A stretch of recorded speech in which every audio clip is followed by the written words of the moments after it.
Hello everyone, this one is Katharine's Creatures, and this is a series where I'm going to talk a little bit about and touch base upon various mythological creatures, beast, beings, and the like pulled from lore worldwide.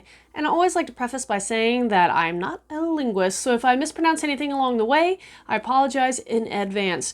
And today we're going to go over to Japan and actually talk about the Yuki-onna, and I chose this particular one today because I was just editing one of my books where I utilized this particular entity and kind of refelt that inspiration from this lore, so I kind of wanted to share it with you as well. But Yuki-onna is a spirit, or sometimes qualified as a yokai from Japan folklore, and it's fairly popular and is used now in a lot of different films, literature, like my books, and animation. So you may have heard about this woman before, but Yuki-onna is a snow maiden, essentially. And a lot of her lore and deviations all deal with the concept of a woman's spirit in the snow during snowfall. And we'll kind of cover a few of those, but there are plenty. So just as much of the variety of the various tales, Yuki-onna also has a variety of different names that she's associated with, including Yoki Onago or Yoki Yoro, Yoki Anisma. Oh my goodness, I know I'm mispronouncing some of these. Yoki Mune. God, I am so sorry if I mispronounce those, but there's a whole slew of them, and they're all different, they're slight different translations, referring to some kind of snow maiden, snow woman, or some kind of entity along those lines, snow child. We'll get to a few of those in a little bit too. But the origins kind of date all the way back to the Muromachi period, and the story of note that was referring to the fact of a sighting of a Yuki-onna also had the heavy implications that this lore may even exist from an earlier period as well. But that's the undocumented case.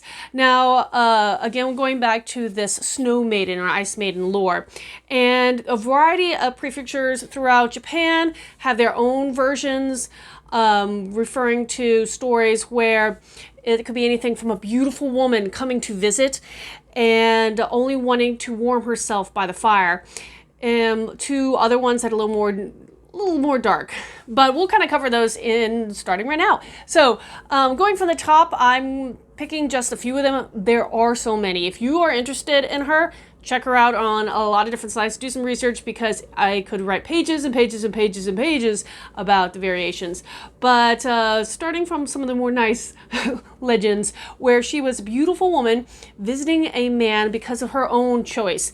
But the one thing that she didn't want to do was ever take a bath. And so she falls in love, and the man definitely falls in love with her, and they live together as husband and wife for a time, but no matter what, she refuses to bathe. And so eventually the husband takes her into the bath and is like, this can't go on, and forces her to take a bath. As soon as she kind of gets into the tub, she vanishes and leaves only a film of icicles on top of the water, but she is no more. Another story, it kind of dealt with a different kind of prefecture. I think one of them are the Aomori prefecture, and there's another one as well. I'm not even going to try to pronounce them because I know I'm going to mess that up, and I apologize. But in this story, it's a little different. She is still a beautiful woman that comes in the night during a snowstorm and visits an old couple in this one. And all she wants to do is warm herself by the couple's fire. Now, later on that night, when the storm is still raging, she gets up to go continue her journey. The old man is worried about her and reaches out to try to stop her from going back into the snowstorm, because why would you do that? And as soon as he touches her, he notes that she is extremely cold to the touch. And right in front of his eyes, the woman transforms into a swirling snowstorm, essentially, and the storm kind of lifts out of the house and goes up the chimney and is no more, and she doesn't reappear again. So those are some of the more kind of nicer side stories where they're, I guess you could still qualify them as hauntings, but they have no ill meaning to the people they deal with. Now, a lot of the other legends deal with a Yuki-onna variation where she's holding a child.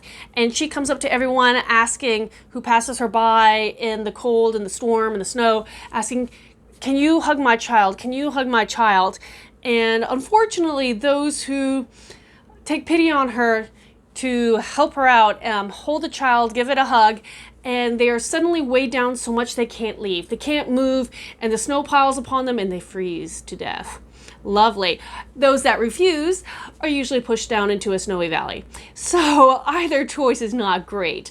There is one story of a warrior who came across one of these style Yuki-onnas, and when he was asked to hug the baby, this small child, he accepts. But what he does is he actually grips a short sword in his teeth, and although he's hugging the baby real close, the Lord is very specific that the fact that the blade was near the baby's head must have had something to do with this, because he was able then to return the baby after he gives the baby a hug.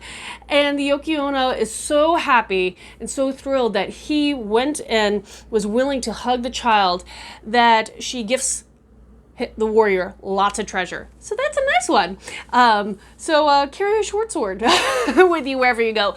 But a lot of these stories, the origins may be some kind of boogeyman origin where it's warnings, essentially created as warnings for children. Do not play in snowstorms, because you could freeze. And so because of that, I think a lot of them stem back to that concept where they were originally kind of boogeyman style stories and just warnings for children of be smart, stay inside when it's warm, when it's snowing really bad outside, or the Yuki-onna could get you kind of thing. So anywho, I really like this concept of the Snow Maiden, and again, she has a plethora of variations from the mild good side to some of the darker ones. And if you are interested, I really do advise you to look her up and check out some more of her lore. But if you have any questions for me about this or anything else, post them in the comments below or reach out to me on any of my social media. And until next time, Skål.